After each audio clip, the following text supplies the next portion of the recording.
অলপ চাই আছোঁ ভাল দেখা পাইছে না নাই কাৰণ দখনা পিন্ধছোঁ গাঁৱত যাই আছোঁ হালজাৰৰ মাজে মাজে ধুনীয়া পৰিৱেশ এনজয় কৰি আমি আহি পালোঁ ৰম্বুকপাৰাত আৰু ইয়াতে আছে যে এটা অন্নপ্ৰসন্ন ইফালে আমাৰ জেঠীগিলা গোটাই শাক পাত কাটাত ব্যস্ত ইফালে জেঠাই বনাই আছে বেদিতা আৰু ইফালে বাচ্চাগিলা পুৰা খেলাত বিজি আৰু এই মেইন মানুহটা মোৰ কোলাত আহিল কোলা ল'লোঁ মই কোলাতে মোৰ ফিউজ ইমানেই আৰাম পাইছে মোৰ কোলাখান ঠিক কাৰ্লন মেট্ৰেছ নিচিনা লাগছে তাৰপিছত কোনোমতে সাৰ পাল নুঠে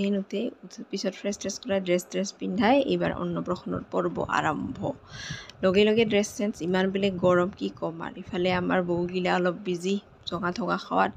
আৰু ইফালে চবেই আৰু ছাইডত বহি গৈছে জঙালৈ আৰু এতিয়া হৈছে আমাৰ মনসামাৰ মন্দিৰ ইয়াতে বছৰে পূজা হয় তাৰপিছত আমাৰ লিটিল ব্লগাৰে ভাত খাল ভাত আৰু কি ক'ম খাল আৰু অলপ ইফালে আমাৰ পিছকনীও আহিছিল আৰু এতিয়া হৈছে আমাৰ আগিয়াৰ জেঠী আৰু এইগিলা চব বৌ বাই চবে মিলি ভাত খাল আৰু চবতছে লাষ্টত উমাইছে বহুত ভাল লাগছে আজি চবকে লগ পাই